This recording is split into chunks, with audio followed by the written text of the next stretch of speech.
এই দেশ আমার দেশ, এই দেশ আমার দেশ।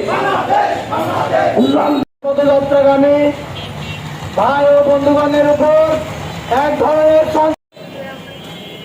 বিএনপি ছাত্রদল ও যুবদলকামী সন্ত্রাসকে আখ্যা দিতে চায়। সংগ্রামী সাথী ও বন্ধুগণ, যারা আজকের প্রোগ্রামে আসছেন তাদেরকে আন্তরিক গণতন্ত্রের নিয়মে করতে হবে। আপনারা যদি কথার বিরুদ্ধে কথা বলতে না পারেন, সন্ত্রাসী হামলা করেন, আমরাও কিন্তু একই পথ বেছে নেব। বিপ্লবীদের সংখ্যায় গণনা করবেন না।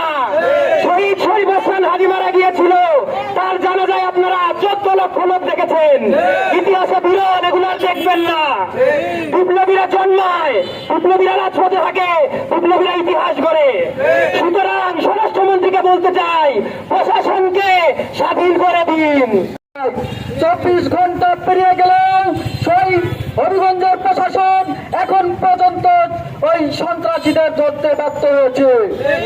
আমরা মনে করি এটা হবিগঞ্জ না, সারা বাংলাদেশে এইরকম হাজার হাজার সন্ত্রাসী তারা লালন পালন করছে। সেই সন্ত্রাসীদেরকে নিয়ন্ত্রণ করতে ব্যর্থ হচ্ছে বর্তমান বিএনপি সরকার।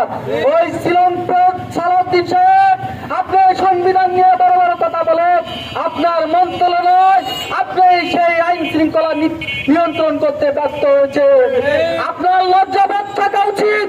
আপনাকে নাকে খড় দিয়ে এই বাংলাদেশ থেকে, ওই মন্ত্রণালয় থেকে, দায়িত্ব থেকে পদত্যাগ করা উচিত।